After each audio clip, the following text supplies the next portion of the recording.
Back in 2017, Horizon Zero Dawn from Guerrilla Games was without question one of the best new PlayStation exclusive IPs that was created during the PlayStation 4 era, continuing the practice that PlayStation will usually retire an old franchise in order to create a new one. With Guerrilla Games moving on from the long-running Killzone franchise, Horizon was certainly a much different direction that ultimately paid off, with the game selling incredibly well and reviews for it being very positive, which was clear that a new popular franchise had just been born and that we were sure to get a follow-up. Jump to 2021, and when we were first shown the first official gameplay for Horizon Forbidden West, from that point on I knew that Forbidden West would be my most anticipated game of 2022. Now, having finally completed the game after nearly 44 hours and playing the game for 6 straight days, I can officially say that while Forbidden West isn't perfect, it is a great follow-up and therefore solidifies Horizon as one of the strongest PlayStation exclusive franchises that I've ever played.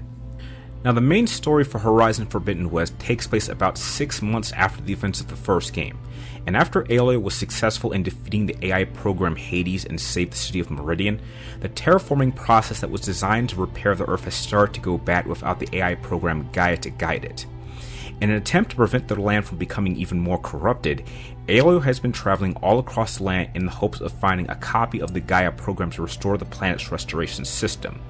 Now, this next part is a small spoiler, but I feel it's a necessary one that anyone interested in playing this game can accept. Now, Aloy collects some information early in the game telling her that a copy of the Gaia program does exist, but this is located in a facility located in the Forbidden West. Once she collects the Gaia program, she finds out that this copy of Gaia is a blank version that has none of the sub-programs that Gaia needs to restore the planet. So Aloy must travel to multiple locations across the Forbidden West, collecting the individual programs to bring Gaia back to full strength. But in the process of needing to collect these programs, Aloy finds herself in the middle of a dangerous conflict across multiple different tribes, trying to fight off a rebellion led by the dangerous Regalia, who, with the help from Silence, has now gained the power to control machines. And with this power is determined to take control of the Forbidden West and is willing to kill everyone and anyone, including Aloy, to do so. Now, while Guerrilla Games did a fantastic job of expanding the overall lore of Horizon, that may have come at the cost of some rather important development for some key characters. Now, Horizon Forbidden West's overall story is divided into 3 groups, which is Plot A, Plot B, and multiple Plot Cs. Now, the Plot Cs are just fine, as they serve as the majority of the side missions that you can take part in, while Plot A is the Gaia storyline, while Plot B is the Forbidden West conflict. But nearly halfway through the game, you're introduced to an extreme sci-fi element that not only takes the plot of Forbidden West in a completely new direction, but changes the direction of the entire franchise, and I just don't think that it was necessary. By adding this extreme sci-fi story direction, it takes away some much needed development time to explore key characters to the point where they almost feel like afterthoughts, and the new characters that are introduced from this extensive sci-fi direction are written to be one-dimensional and downright stereotypical. This is also not helped that this happens to the main protagonist this time around. Now, I would just like to say this right now, that I absolutely love Aloy as a character and fell in love with her as a character in Horizon Zero Dawn, as her character development was absolutely incredible, going from a shunned outcast to becoming a true hero by the end of the first game. Unfortunately, this time around, when it comes to her being the main lead amongst the protagonist characters, I sadly found her to be the most uninteresting character in the group. I'm not saying that she was badly written or that her character was ruined, but I personally found that Aloy had little to no character development. Compared to how she was in Zero Dawn, the character that she was at the beginning of Zero Dawn was not the same character that she was at the end. But in the Forbidden West, Aloy stays mainly unchanged throughout the entire game, with the only noticeable change not happening until very late in the game, and the main personality trait that I noticed from her is because she's acting like she is in a constant state of needing to race against time, she has developed a somewhat no BS attitude and has very little patience for anyone who attempts to slow her down, whether it include her enemies or her own allies. She also carries this lone wolf mentality of believing that she has to do everything by herself and that no one can help her, when she spent the majority of the first game learning that that wasn't the case. So I found it very distracting that she seemed to forget everything that she learned in the first game, and this was downright annoying. Now, when it comes to Aloy's allies, both returning and new ones, I found their individual stories and character development very entertaining. Both Aaron and Varel follow Aloy to the Forbidden West, and seeing both of them starting to adapt using the same Focus technology that Aloy uses was a real treat. Something about seeing Aaron discover rock music or Varel learning more about the old ones was something that was very fun to explore.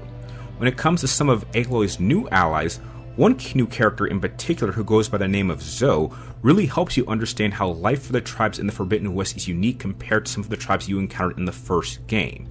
And overall, while the story for Forbidden West is solid, I just didn't quite enjoy it as much as Zero Dawn, and it seems to have some trouble focusing on a singular direction and felt the need to add plot points and new directions that I don't believe were needed. Now, when it comes to Horizon Forbidden West's gameplay style, it has certainly been improved and expanded upon to create one of the best open world experiences I've had to date. Just like Zero Dawn, it is divided into two categories, which are exploration and combat, while incorporating an even greater amount of RPG elements. After completing the opening tutorial section, which lasts you up to about 2 hours, once you've reached the Forbidden West, you are free to explore a multitude of large areas that will become available to you as you progress through the game. And this map this time feels significantly larger than it was in Zero Dawn, and there are now new multiple ways to explore, which include not only multiple new and different mounts that you can not only ride on the ground to explore, but you can now take to the skies and see the land of the Forbidden West from a whole new perspective. When climbing on surfaces, you can now use your focus to line out all the spots that you can and cannot climb, and this function I really appreciated. You can also now explore new locations underwater and explore abandoned ruins for the old ones. There's also a new main base location that you and your allies will stay to plan out your next main story missions. Think of it as like a main hub where you can interact with your allies and see what they're up to as you collect the sub-programs to power up Gaia as she opens up new areas that you can then explore.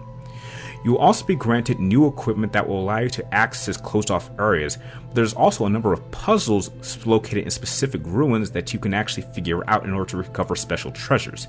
Though to be honest, these puzzles really weren't all that difficult because, either by accident or design, Aloy has a habit of giving you some key clues to help figure them out.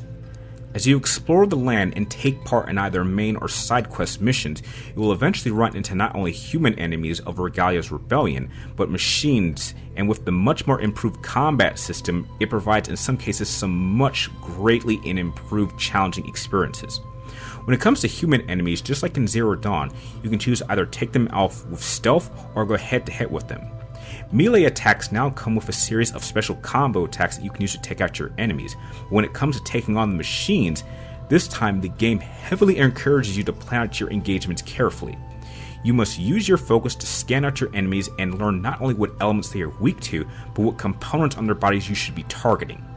In the first game, targeting specific body parts on a machine was more of an option to collect parts for crafting, and while that is continued here, by targeting specific body parts, it is here that you will not only cause the most amount of damage, but force the machine enemies to completely change up their combative tactics when fighting against you.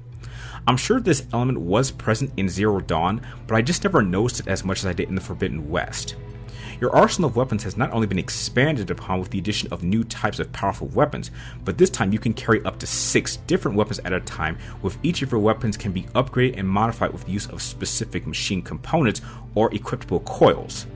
The RPG element is also expanded upon because now you're presented with 6 different skill trees, each supporting a different playstyle. As you complete missions and level up Aloy, you will collect skill points that then can be used to purchase not only unique techniques for specific weapons and tools, but you now have access to specific special abilities called Valor Surges.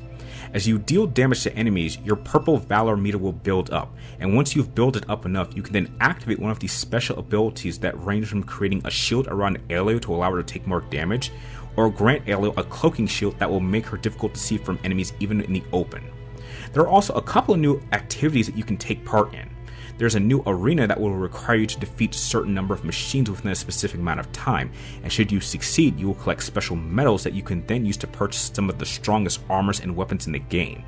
There's also a new race activity that will have you take on 6 different riders to see who can cross the finish line first, while attacking each other with the use of spears and shooting each other with bows and arrows in order to slow them down. And should you complete all the races in the game, you will be gifted with a powerful prize.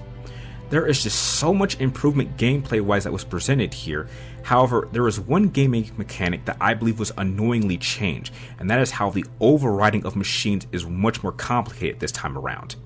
In Horizon Zero Dawn, if you wanted to override a machine, all you had to do is explore a specific cauldron, and upon completing it you would gain the override code, and from that point on, whenever you took control of a machine, they will be permanently your ally.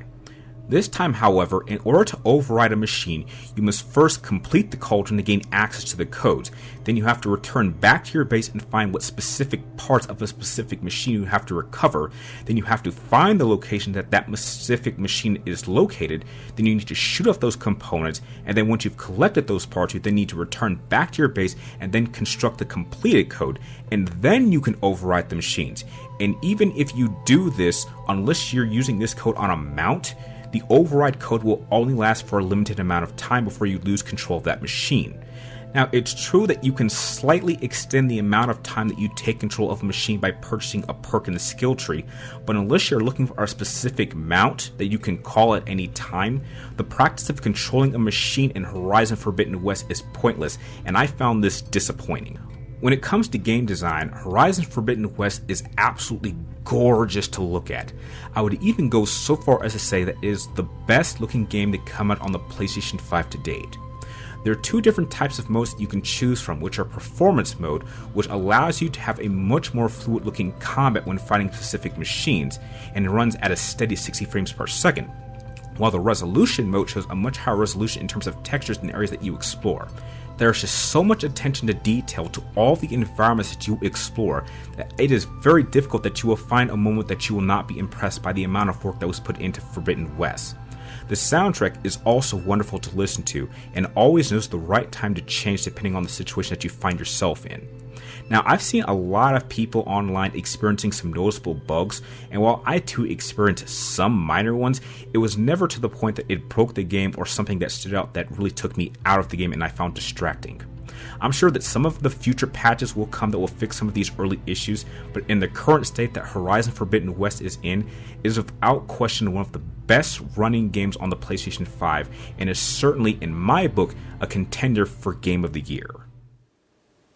As I'm sure you can tell, I absolutely had a blast playing Horizon Forbidden West. I think, it being my most anticipated game, it had some very, very high expectations. And while I could say that this wasn't the 10 out of 10 game that I was hoping for, and even when I say compared to, say, Horizon Zero Dawn, it's a big improvement in some departments and not so much in others, I do think that it is indeed a worthy sequel and a good transitional game to possibly what will probably end up being Horizon 3, which, if we take, typical console cycles into account, them being used like 7 or 8 years, I think it's very much possible that we probably will get a Horizon 3 probably before the end of this current generation. Now, I think if you are a PlayStation fan like I do, this is absolutely something you want to add to your collection. It is definitely a full price game. And as I said earlier, certainly a contender to become Game of the Year. I don't think it's quite a slam dunk, as I do believe that God of War Ragnarok certainly has enough potential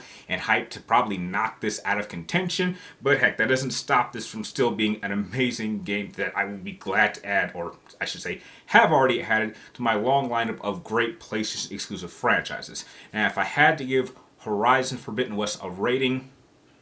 just to be fair, because I do have to deduct a few points for some issues that I don't think needed to happen, and this could have been easily avoided. I think the best score that I could give this is a 9 out of 10. It is still a must-play, must-own title for anyone who has a PlayStation 5, and even if you don't have a PlayStation 5, I have heard that if you do have a PlayStation 4 Pro or even a regular PlayStation 4, this game will still play amazingly well on even the older generation consoles. So heck, you have no excuse not to pick this up. Now, if you like my review of Horizon Forbidden West, I would really appreciate if you give this video a thumbs up and make sure you subscribe, keep tracking me on all my future videos. And like always, thank you guys for watching. You're awesome, and I will see you all next time.